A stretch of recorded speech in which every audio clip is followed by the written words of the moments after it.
everyone. It's such a pleasure to be here again, another Sunday with our conscious living family. I would like to welcome everyone this morning. And if our friends are out there, as always, we ask you to please say hello, say good morning, let us know if you're out there, and very importantly, let us know if you can hear as well, and if you can see us, and if everything looks good. So we are going to start our meeting as always, doing our initial reading from the book Living Spring.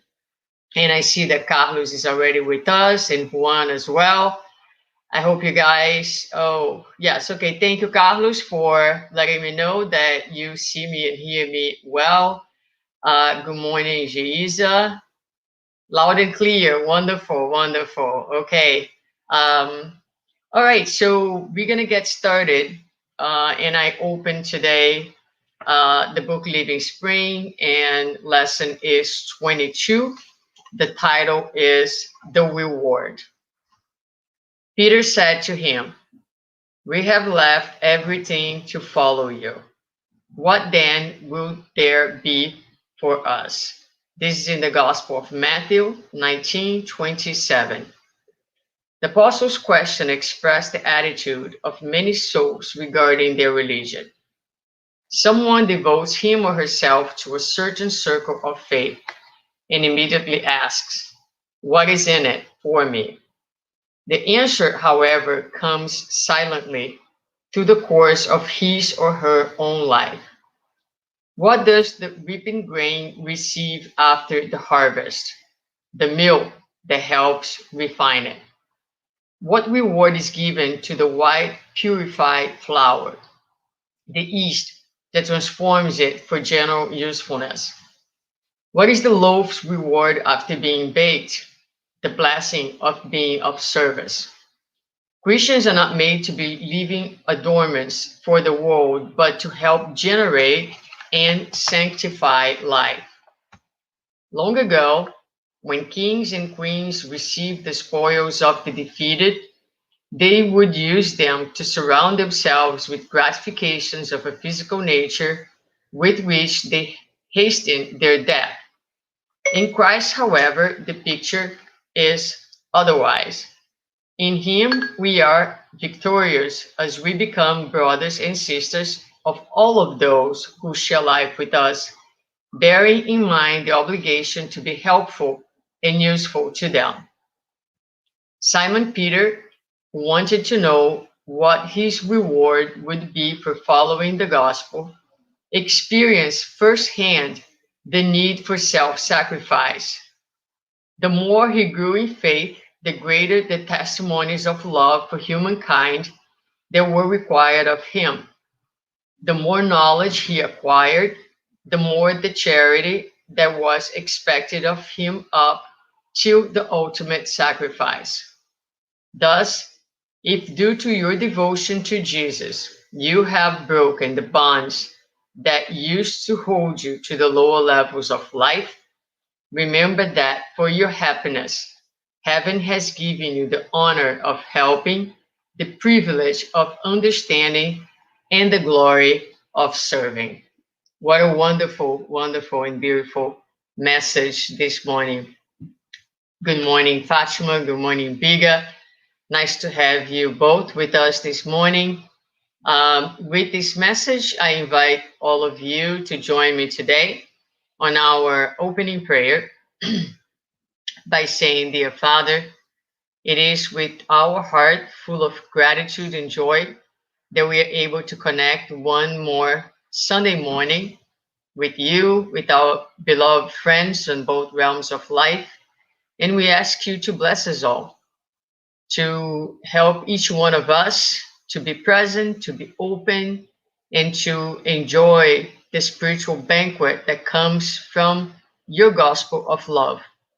We also would like to ask you to bless, protect, and guide our friend Luciana França, who will be delivering the message today.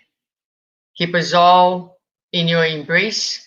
Give us the strength and the courage to continue on with our journey and to always, always, whenever possible, be together here or physically, whenever it's possible again, to cherish the gospel in our hearts and to continue to grow together. Thank you so much, and so be it. All right, so today we are very, very happy. We have here with us Luciana França, who is a friend and is speaking to us from Orlando. She is part of the Peace and Knowledge Spiritual Center of Orlando. If you're in the area, please make sure you stop by and visit. I understand they have reopened and are operating. Partially, but the doors are open. So I thank you so much, Luciana, for being with us today. Truly, truly, we love your work and what you bring. So we're very, very excited to have you here with us today. Okay, I'm going to step out and I'll be back as soon as you're done. If you need anything, I'll be right here. Okay, welcome. Good morning, everyone, and thank you, Biga, thank you, Susanna, and all of you from Conscious Living Spiritist Group for the invitation. It's always a pleasure to be able, to come and share a little bit of some of the things that, we have all been learning collectively. And, this particular topic, is very important at any time when we talk about, communication, but I think even more so, it speaks volumes to the times that we're currently living in. So I wanted us to be able to take a moment and discuss a little bit about communication in general, as it is an important part of everything that we do, right? But specifically when it comes to communication in the family through these challenging times that we've been going through in our lives, each person within their own different challenges, but nonetheless, the past year has definitely challenged us to new levels. Part of it because of the amount of time that we are spending at home with our significant others, whether it be, our roommates, family members, but we have all had to truly adapt to the way that we communicate with each other. Most of us were not used to spending that much time with a certain group of people, right, during this pandemic. And so I thought that it'd be nice for us to be able to talk a little bit about how communication can be utilized effectively. Why is it important to be able to communicate in a mindful and meaningful way? And so although we're going to be discussing a lot about communication in the family specifically, and the reason for that is, of course, because it is the home being the foundation of those spirits, and the tools and resources that we really gain at home are what's going to shape us to be able to carry that out to the outside world. But I know not necessarily everyone may live with family. Some may live alone, some may live with roommates, but nonetheless, what we're going to be discussing is something that can be applied to any kind of relationship, whether it be a personal relationship, a social relationship with friends, a professional relationship at work. It's truly about our ability to see each other as brothers and sisters and be able to enhance, to improve our communication styles, because it is something that is such a pivotal thing in our lives. So as we begin here, I want to discuss a little bit about the law of society, because I think at times, especially when there are challenges, struggles, conflict, we may tend to wish to not have to communicate. Although we all need our spaces from time to time, there may be moments in which we wish that we just lived on an island, didn't have to talk to anybody, because we are so frustrated or we are so overwhelmed with what might be going on that we may think that, you know what, if I move to a deserted island and I don't have to talk to anybody ever again, that will be the solution. I won't have to worry about anything else. And well, if we turn to the Spiritist book and we look at question 766, I think that Kardec may have, got a sense that at some point we would have considered that, is it really, do I really have to live in this society? Is societal life natural? And the spirits, I love how, at times they give a very succinct answer. It's very black and white, to the point, and then they give us a little bit of an explanation, right? So there's no ifs or buts about it. They were very certainly, it surely is a part of, being able to live among other human beings. It is a part of our path to evolution. And so they said, certainly, God has made humans for living in society. Otherwise, it would have been needless for God to have endowed them with speech and all of the other faculties necessary for a life of relationships.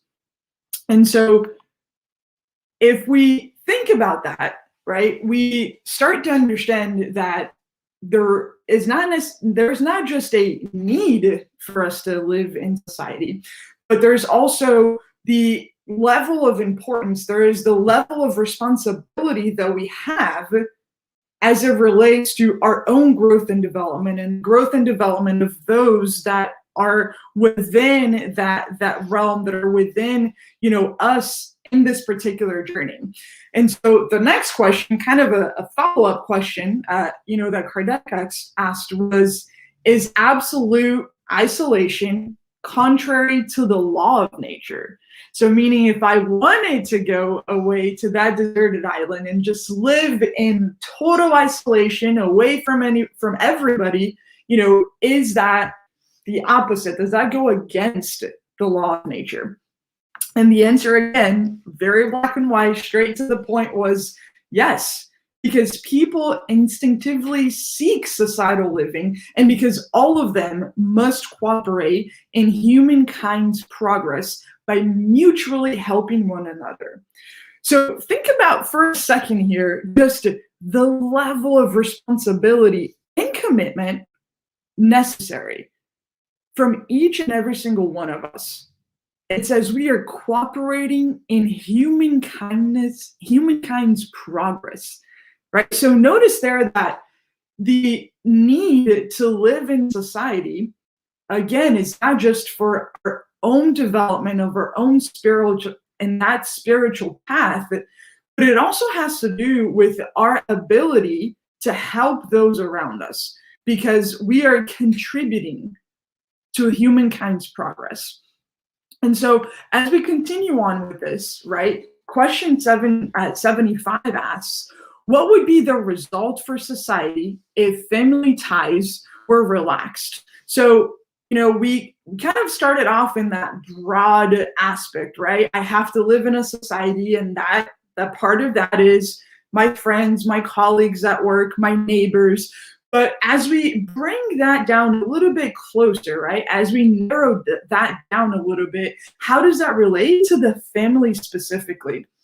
And the answer is the magnification of selfishness. So meaning, if these family ties, if I am not investing myself in being able to be an effective communicator within my family, if I am not looking for ways to which I can communicate in a mindful way with the intent to assist, with the intent to love and care for those among me, if I don't have the ability to start that from within the four walls in which I live in with my family, how can I then expend that to the outside world, right? And so there's a book by Divaldo Franco called Family Constellations, and we'll be talking a little bit about some of the things in this particular book here, but there's this one specific quote by Joanna D'Angelis that I thought it just really spoke volumes to what we're talking about. And it's really a great summary of what that book really covers. But Joanna said, life in society is necessary for the ethical and moral development of individuals responsible for the family group that is taking the first steps towards expanding its relationship with other human segments. And this particular book, it focuses on the responsibility, but also the benefits that a balanced communication, that a loving home will bring, and how that affects humans as they continue on to their journey. And so there are several different aspects that that particular book speaks to there.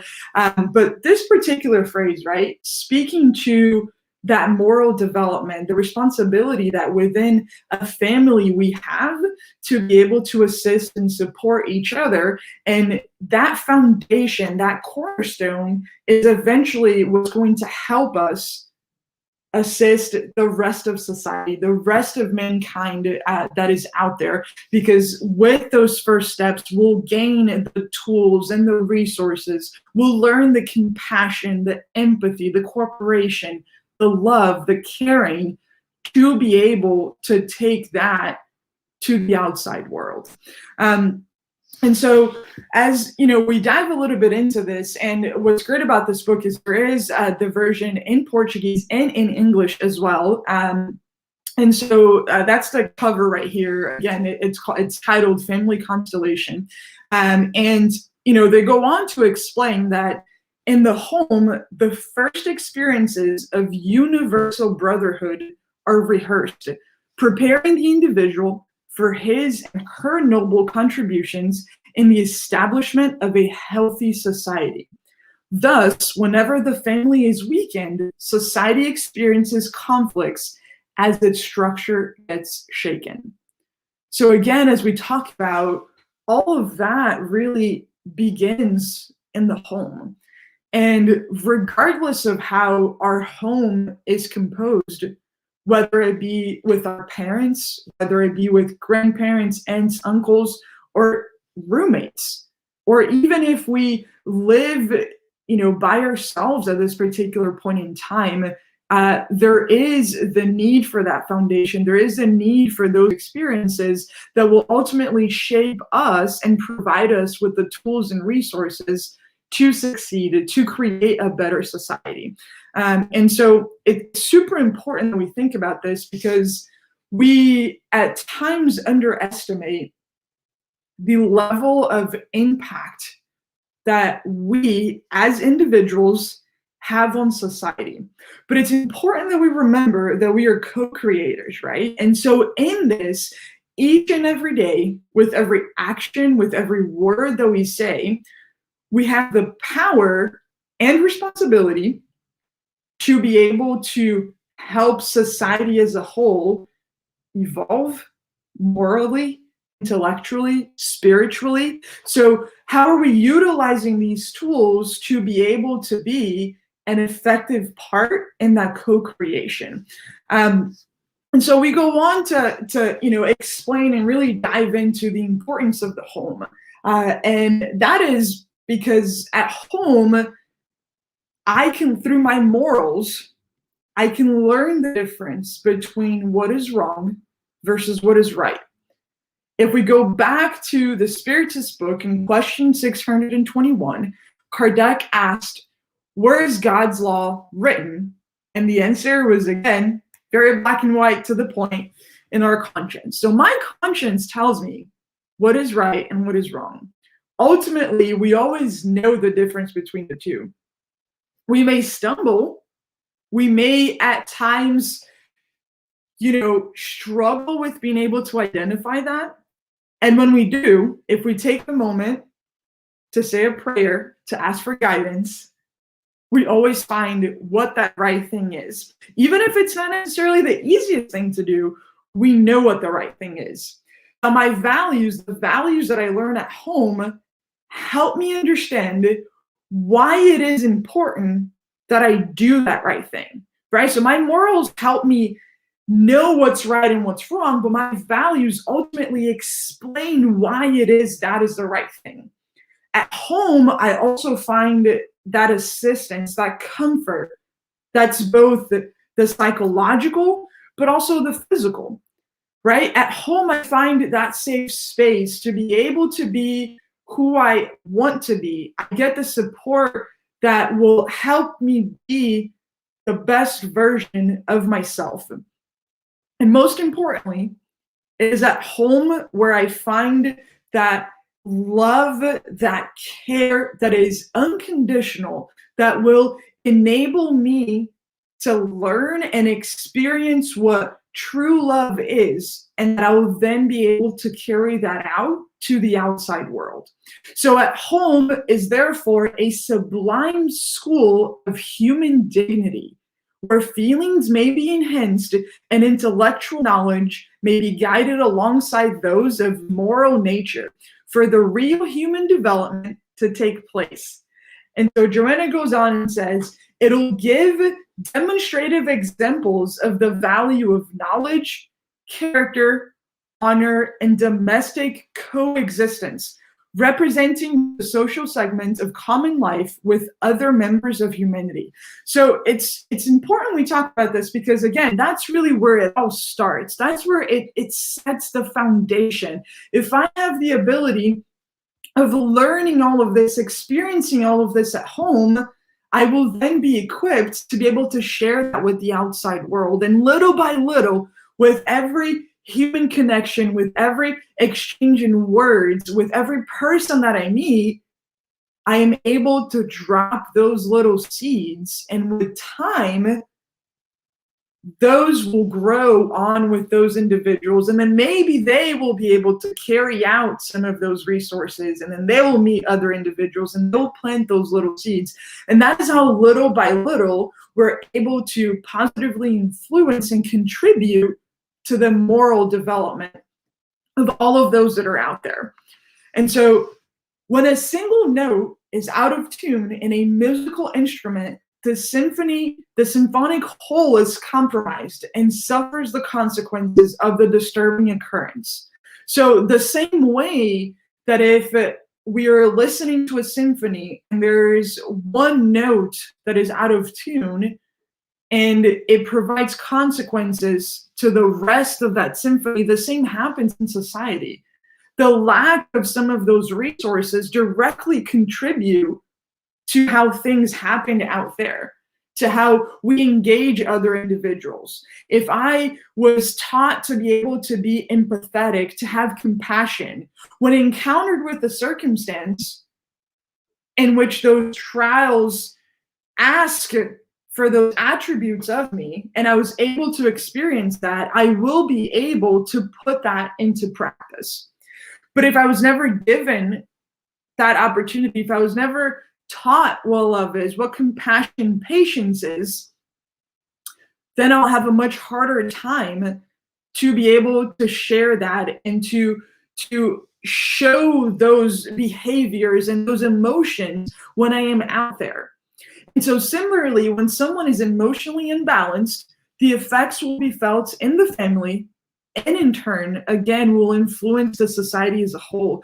So it's important that we understand just to the level of extent that we have the ability of really shaping. When we think about the entire perspective of the universe, the millions of people that are out in this world, we may think, well, how am I going to influence that? Right? I'm just one person in that sea of humans that are out there, and it may seem too big of a project, too big of something to be able to impact. But the reality is, all of us, each of us, play a crucial part in all of that. And so even the smallest of imbalance, we are able to have that effect, to really contribute.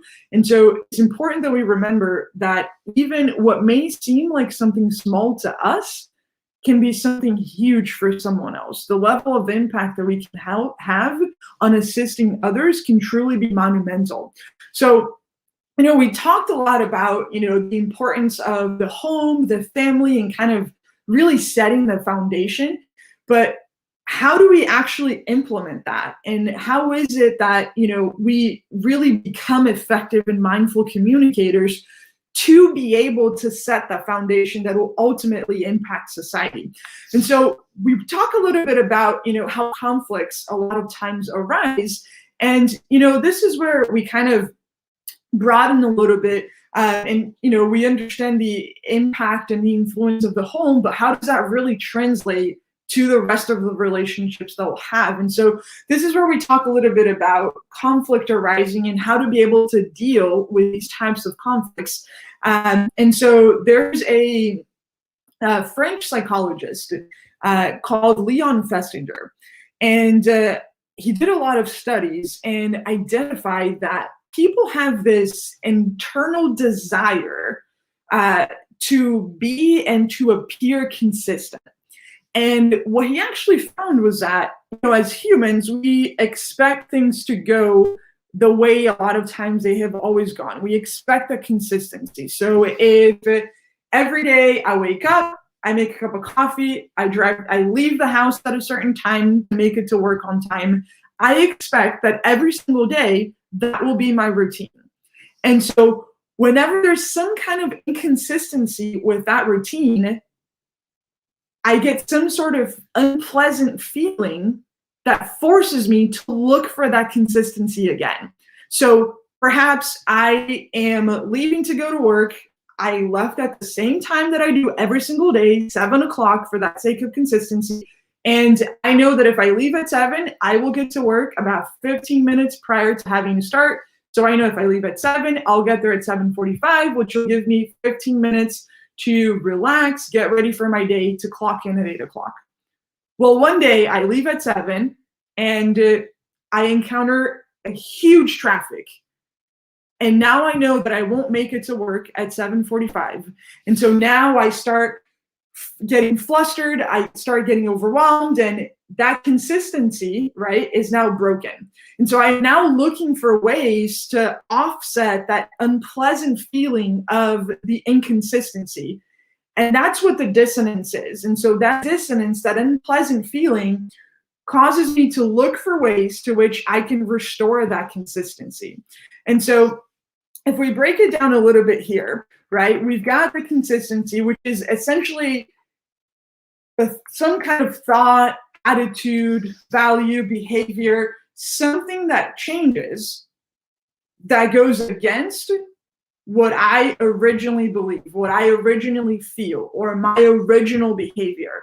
And so anything that goes against that consistency provides me with that unpleasant feeling. And then I then feel the need to find ways to restore that consistency. So we'll give an example. If let's say that I am on a diet, right? And every single day, we'll say Monday through Friday, because we're human. So maybe on the weekends we go a little bit off of the dieting plan. But let's say that Monday through Friday, I am consistent with waking up early.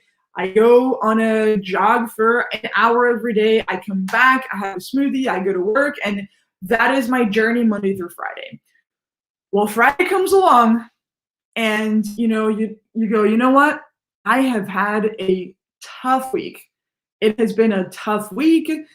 I am craving a chocolate cake. I feel like I deserve that chocolate cake. But you know what? That's not really consistent with my diet. Monday through Friday, I'm working towards this goal. And if I give in and have that chocolate cake, it's not really going the way that I told myself that I would behave through that, time frame, that Monday through Friday goal. And so that's the attitude, the thought, the behavior, right? So that's what creates that inconsistency. I want something, or something happened that it's contrary to what I set out to do. And so that feeling of, well, I want to do that, but that goes against it. So what do I do? And that's where the dissonance comes in. Because the dissonance, that's where you go, well, I could justify eating that chocolate cake because I worked really hard. I did work out all 5 days this week. You know what? It's not too bad. So what we do in that moment is we start to change our thought process, right? We start to think of ways that we can restore that consistency, or we can make that consistency okay. And so another example is, let's say we're working really hard towards something. It's a promotion at work, and we are set out to committing to it. We're so excited. We think it's finally going to happen, and something goes in an unexpected way, and we don't get that job we were looking for. And so that, again, that unpleasant feeling of something different than what I had expected, and then we look for ways to go back and feel okay. And what we do is then we at times go in and we try to convince ourselves otherwise. So when we go, well, you know what? I didn't want that anyway. Well, maybe that was going to affect my work schedule, so I didn't want that. So you know what? That's okay. And so these are a lot of, just the trivial examples that we kind of talk through. But essentially, the dissonance is that unpleasant feeling, or that uneasiness that, oh no, this feels off. This is not at all what I was expecting. This is not what I'm used to. So what can I do to go back to how things originally were? And essentially what that psychologist learned was that as humans, we feel the need to be able to restore things to how they originally were. We feel the need to, whenever faced with something that is unexpected, or something that isn't necessarily going the way that we thought it was going to go, or the way that we were ready for it to go, we feel the need to do something to restore that particular behavior, or restore it to that consistency. And that is a lot of times what gets us into conflict, right? Because we're expecting somebody to behave a certain way, and when they don't, that's when we get into some kind of argument. But the reality is, why are we placing our own thoughts and feelings on how somebody else should behave? And so we then jump into what a lot of psychologists call the balance theory.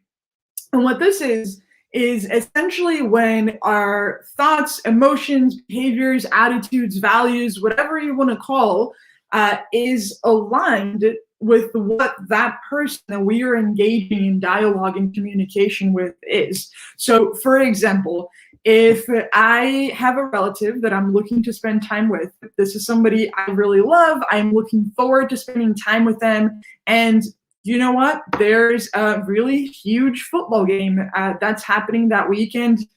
I love football. I love that relative. That relative also loves football. Great. We're going to have a beautiful Sunday because I'm going to be spending time with somebody that I love, doing something I love. And guess what? This person also loves that particular activity, right? So everything's perfect. This is great. And although these have all been so far, the trivial, the minor examples, what happens when there's some kind of inconsistency with the more important issues, right? So how do I deal with situations where those opinions differ on the major concepts? So for example, if we have our parents don't necessarily agree with the way that we are raising our children, right? Love my parents, love my children, but somewhere in between there's that disconnect between, I don't want to upset my parents. I don't want them to think, a certain way about how I raise my children. I want them to be able to have a conversation with me, but ultimately, these are my children. So what is the balance between being able to listen to my parents, explain to them, how I feel, explain to them that, hey, these are my children, and carry an effective and mindful conversation with them? And that goes for anything. What about religion? What about respect?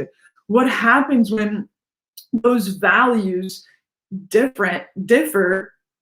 It doesn't mean that we have to lose the relationship. It doesn't mean that we have to, disengage that person in conversation. But what we do have to do is be able to carry effective conversations while maintaining the relationships that we do have.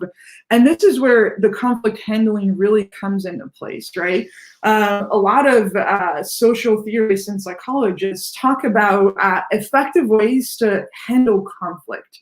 And the reason why we talk about this as it relates to communication specifically is because if we have the ability to effectively handle conflict, situations, we have the ability of implementing that on a day-to-day basis in all of our encounters, whether they be, the family relationships, professional relationships, and so forth.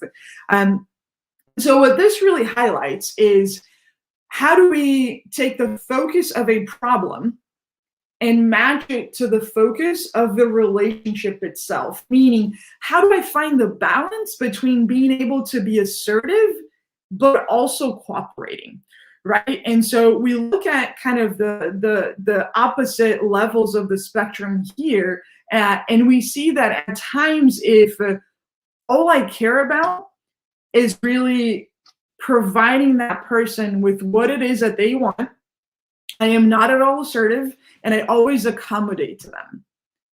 But on the opposite hand, if all I care about is getting my way and don't really provide any emphasis to that relationship, I may get to a point where I am just resolute on whatever it is that I want, right? I don't care about ruining the relationship. It just has to go the way I want, my way or the highway. And this is a lot of times when we get into, these conflicts, where we get into these tough situations, because this is where we have to let go of our ego. This is where we have to have the ability of listening to people. And we often hear about compromise being the best approach, right? And what a compromise essentially is both sides are having to give up something to come to a common ground. So if somebody at work says, hey, we have got to get this project done, but this would mean that we both stay and work on a Saturday. And neither of you guys want to stay and work a full 8-hour Saturday. So a compromise may be, well, you know what? You can work 4 hours on Saturday. I will work the other 4 hours. And that way we can both still get the project done, but we don't both have to be here the full 8 hours on a Saturday. That's a compromise, right? Neither of us wanted really to work Saturday, but we were willing to compromise and meet each other halfway.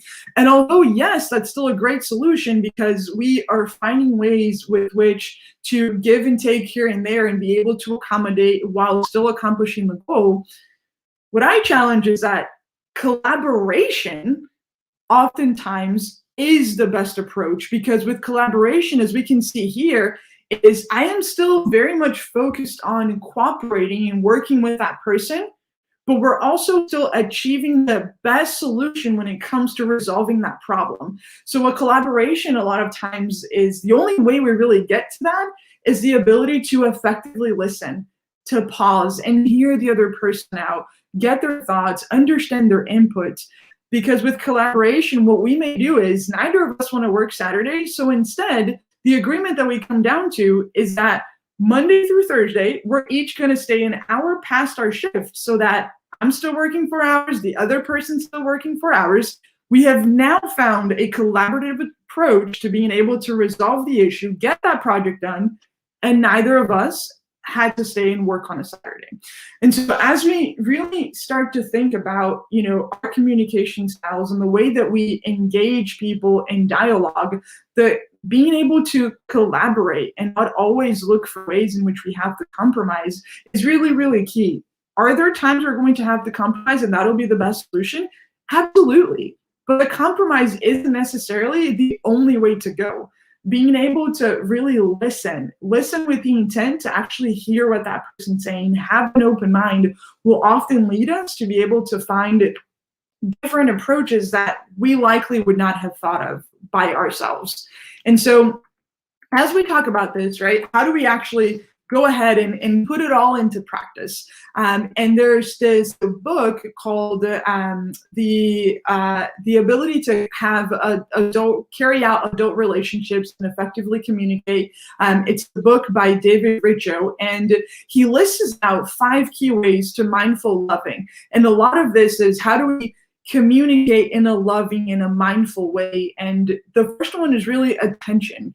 Right? Are we being sensible to others' feelings? If I know that there's something that hurts that person, how am I bringing up that subject in a way in which I am being aware and mindful of their feelings?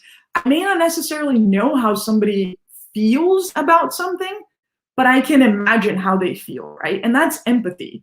That's huge. That's the difference between sympathy, because sympathy is, oh, I just feel bad for this person. I feel bad for this particular situation. But with empathy, I'm able to take it a step further and really imagine, really be able to put ourselves in their shoes and imagine, okay, how would I feel about this? And if I felt this way, how would I like for somebody to engage me in this dialogue? And then acceptance. Are we listening with an open heart? Or are we really just listening, waiting for that key pause, and the second that person pauses for a split second to pick up their breath, we immediately engage? So are we really listening to just respond, or are we listening to truly take in what they're saying, right? Are we interested? Are we paying attention? And that's really, really huge. There shouldn't be any judgment when we engage in conversation, when we engage in those interactions, because if we can provide people, if we can provide those around us with the acceptance, with the open heart, with the lack of judgment, we are then providing them with a safe place to which they know that they can come up to us and we will be that listening ear that they need in that particular moment. Appreciation, right? This is huge. It's a part of admiration, but also respect. Are we being thankful for the little things that those people around us do? Are we being aware? Are we looking for the efforts, right? If somebody, if somebody that we live with that takes out the trash but forgets to put a new bag in the trash can, are we choosing to be upset about the fact that they forgot to replace the trash bag? Or are we being grateful that, hey, thank you for taking out the trash. I appreciate you doing that. Are we looking for ways to really thank and admire and let people know? That goes a long way. There's so much that people around us do that may go unnoticed just because they do it every day, that we may not take the moment to be able to thank them, to address, to say, hey, I hear you. I see what you're doing. I appreciate that. That can go a really long way. Think about the times that, somebody may have come up to you and thanked you for something that to you seemed like the normal, the casual thing to do, but somebody made it a point to notice. So when you hear something, bring it up. That could change somebody's day. The affection is also huge, right? There's the physical affection. If somebody they're in need of a hug, think about the moment where potentially you're having a really tough day and there's just that person that knows you so well that without needing to say absolutely anything, that hug, that warm embrace brought you the comfort that you needed in that particular moment. There's also the emotional support, the spiritual support. And so it's also important that we understand what all of these look like to individuals. Because lastly, right, the allowing, which is really the ability to provide people the chance to think, to express themselves, to really be who they are around us. Right. And again, it really comes back to that importance of providing a safe space, providing the listening ear, being able to hear without any judgment, providing that comfort zone so that the people around us know that we are someone that they can come to during the challenging times, that we are a place where they feel welcome, they feel cherished, and that we see them for who they are.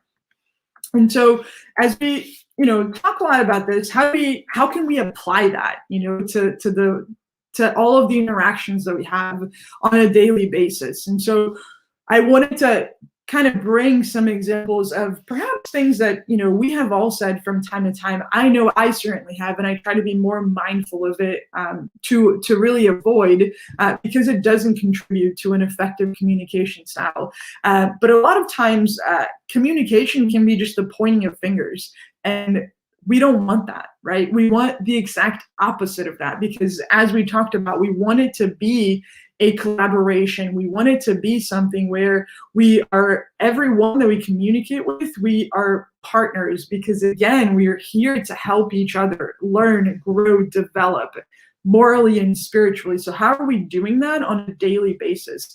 And so think about, just something simple where if we are frustrated, we may say something like, "You never call me." Well, instead of saying that's abrasive, right? Like, I'm pointing out something that you're doing. But instead, if I say, "I miss talking to you," now the focus is on the positive. I'm telling you how much I enjoy talking to you. I'm not pointing out your flaws. I'm not saying that, you're doing something or you're not doing something. I'm telling you how it makes me feel. And at that same moment, I'm appreciating what you mean to me, because when that doesn't happen, I miss you.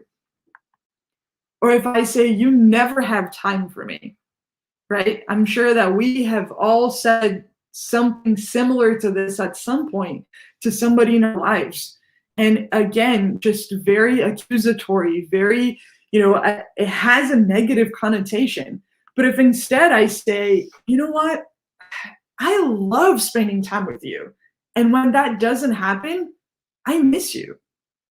Now we're focusing on the positive. I'm telling you how much you're important to me, how much I cherish spending time with you. And when these things don't happen, it makes me miss you.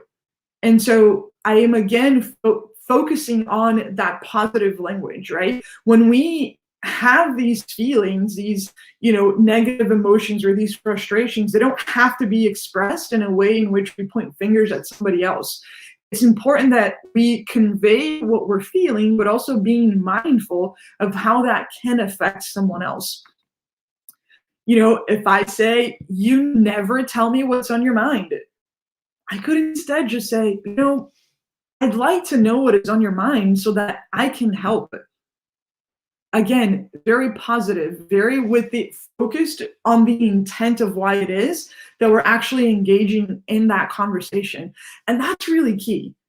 Anytime we're having a conversation, we need to walk into that conversation knowing, okay, what is my objective in this conversation? Right? Especially when it comes with some sort of conflict. If we know that there's going to be some sort of conflict, some sort of opposing view, it's important that we ask ourselves, what am I looking to get out of this conversation, right? What is my goal here? Because if my goal is to go out there and just point out the negative things, and it is just to point out the things that the other person's doing or not doing, that's not going to lead us anywhere. We're going to come back to the place where we continue to have issues, where we continue to be ineffective communicators. But if instead I walk in and I say, "You know what? The goal of our conversation is I want to be able to know what that person's thought is. I want to know how I can help them. I want to know what is on their mind, how they're feeling. What are the things that perhaps I am doing that's causing them to feel a certain way? I want us to find a common ground," right? And so it's important we think about that. And oftentimes, as we engage in that dialogue, verbalize that. Say why it is that you're asking to have that conversation. And really, really important, avoid saying things such as never, always, you always do this, you never do that, because that becomes a rhetorical thing. We say that out loud, but it's actually not true. Because saying, "You never call me," unless if that person has called you at least once, they've done it once, so you can't say never, right? So our words have meaning. Our words are important. However, our words are not everything. So it's important that we understand that what we don't say is just as important as the things we do say. And so I know that sounds a little weird, so I'll say that again. What we don't say is just as important as we do say. Only 7% of our communication is actually verbalized. The other 55% in there is body language. So we could be having a conversation with somebody, but if we're sitting there and our arms are crossed, we're frowning, or we're avoiding eye contact, or we're doing the good old eye roll when somebody says something, we don't need to say anything out loud to show them that we're disengaged, that we're not paying attention, or we're frustrated by what they're saying. But in addition to that, the other 38% of that is our tone of voice. If I am visibly upset and somebody says, "What's wrong?" and I say, "Nothing," my tone of voice has said it all. There is absolutely something going on. I'm 100% mad about something, but I clearly don't want to talk about it if I said it like that. But instead, maybe I was just daydreaming. So I go, "Oh, nothing." That's very different, right? So our tone of voice even plays a huge impact into how we communicate. So remember that the things we don't say are just as important as the things that we do say. So taking a moment for when we are having, some sort of dialogue, when we're engaging in communication with those around us, how are we being, efficient, but also effective? How are we being mindful of how we talk, of the gestures we utilize, the tone of voice that we do, the inflection, because all of that will create some sort of perspectives. All of that is going to impact and influence how well we can actually speak with that person and the impact that we can have on that particular, way to communicate. And so, kind of bringing it back to how this plays into our communication within those closest to us, right? The home is not only the place of duties, but also of joy.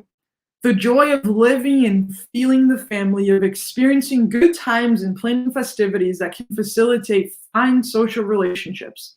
It is for this reason that it is fair that the home possess a pleasant and balanced emotional climate, rather than being a place filled with this contentment and complaints in a way that the ambient is always contaminated by bad mood and pessimism. Even in the presence of difficulties and problems, which are perfectly normal, they should be examined with naturalness, without the extremes of rebellion or concealment, giving a false impression that everything is well. So for everything that we've talked about, it's not to say that these things are easy, because they're not. It takes a conscious effort. It takes time to be able to mindfully speak, to question ourselves, are the words that I'm using benefiting the situation, or are they harming the situation? Am I helping, or am I just adding fuel to the fire? But these opportunities, right? These relationships that we have, think of them as opportunities, as resources. If we have somebody who tests our patience, guess what? They're actually providing us with the opportunity, with the chance for us to practice, right? They're giving us the chance to become more patient. It's no different than trying out for a sport. The more you do it, the better you get. With practice, you start to evolve, to develop the necessary skills, and it's the same thing. So in these challenging relationships, the ones in which we feel that, we have the chance to practice the passion, the patience, the compassion, the caring, the love, all of that is helping us grow. And with that, we're not only contributing to our own growth and development and for our spirits, we're also bringing all of those along the way and ultimately then positively influencing the rest of society. So, to close us off, I wanted to read this particular portion of the Family Constellation book, which says, hence, through family relationships based on solidarity and understanding, the kingdom of God will be installed in their hearts, providing real grounds for a blissful family and a joyful existence on an individual and group basis. The home being essentially a tiny representation of society in its initial cell, it is fair to say that it should be constructed in a way that it'll naturally stretch out to the social groups toward the entire humanity. So although our homes may be just a tiny, tiny portion of the rest of the world, we have the ability of planting that seed that will then carry on to being strong roots, fruitful trees that will then, the more that we engage people in this love and kindness, the more that we are mindful about the way that we speak, and remember ultimately that we are brothers and sisters in Christ, all with the responsibility and duty to help each other, we will then be contributing to the rest of the world so that one day we can live in a world where peace, love, tranquility, all of that will reign. But that work starts today, starts within our homes. And so with that, I appreciate all of you tuning in today. And again, thank you for the invitation. It has been a pleasure to speak with all of you. And I hope that you all have a peaceful Sunday and an amazing week. All right. Thank you so much. It was a really wonderful presentation. I actually love the book Family Constellation. So I put it over here. Wonderful book, profound and easy to read, and it brings so many excellent topics about family and life dynamics, and talks about the different roles of different people in the family. I use it extensively for my lectures as well. Love the whole thing about communication. Certainly one of the biggest challenges that we have, an area that requires tremendous amount of improvement on our part. We are very unskilled in our communication. And there's so many things that I love about the lecture. When I think of relationships and partnerships, whether it's marriage or partnership at work, right? It will never last if we don't learn to lose from time to time.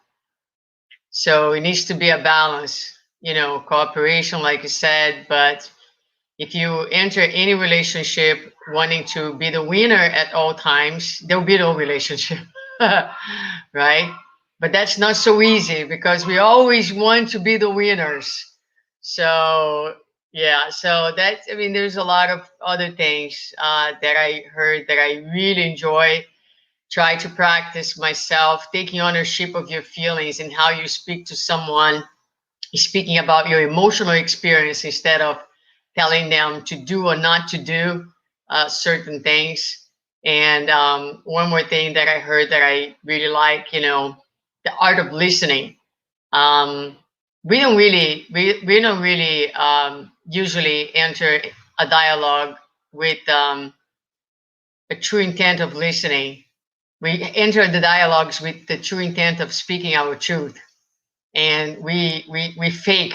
We're good fakers at listening. We put a good scene in.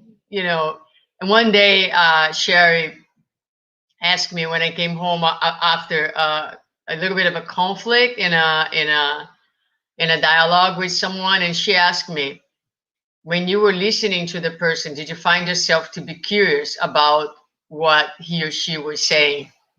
And she said, if there's no curiosity on the listening, then there's no true listening. So I took that and I always ask myself, is there any room for curiosity as I'm listening? Am I really curious about what this? Because if I'm not, then I'm just ready to speak. I'm not really, right? So I thought I would share that with you. If you want to add that next time you do that from a psychologist about the curiosity, it's a good way to check whether you're listening or not to someone. All right. So thank you, Luciana, again for the wonderful presentation, but also for taking your time on a Sunday to be with us away from your family. And we know that Sunday is a precious day for family activities and rest. So we truly, truly appreciate hanging there. I'll be back with you shortly. And I am going to end our meeting this morning by inviting all of you to check out our activities. We are currently closed in terms of our physical space, but we continue with our activities here on Sundays. We have other meetings in English. They're available to you in our Zoom meetings. And you can find out about those checking our Facebook page. We're always posting our meetings the day before with the information on how to join the rooms and partake in these activities. For English, we have Wednesdays, we have Missionaries of the Light every other Wednesday. Sundays before this meeting, we also have the study of the gospel. So if you're interested, contact us. If you need any information, don't hesitate.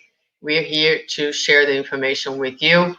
If you were able to make a contribution, we continue to receive contributions. Please contact us, let us know. We'll guide you through this process as well. All right, so I invite you now to do a prayer with us by saying, Dear Father, thank you so very much for this great opportunity. We live in a world today with many challenges, but the world outside of us, it is always a reflection of our own inner realities. So we are blessed to have your presence, the presence of your gospel, of this wonderful philosophy that helps us in our own betterment, in our own enlightenment, and hopefully little by little, we can touch others' lives, our own life, and transform this world, both inwards and outwards, in a better place for all. We ask you to bless us all on both realms of life, that your peace can be with us, that good energies, good vibrations can be felt by all of us, no matter where we are. The presence of our benefactors always, always giving us the blessing energies that can strengthen our bodies and souls. And please help all the people who are in hospitals, who are suffering, many families who are losing loved ones at this time for different reasons. Bless them all. Bless particularly the ones who don't have the faith, who don't have the possibility of knowing you yet, and are in darkness and in need. May the good vibrations and the love of this time be with all of us. Thank you so much, and so be it. All right, dear friends, thank you so much for joining us today. I wish you all a very, very blessed Sunday, and I'm hoping to see you again next Sunday at the same time, 11 a.m. Take care. Have a great day.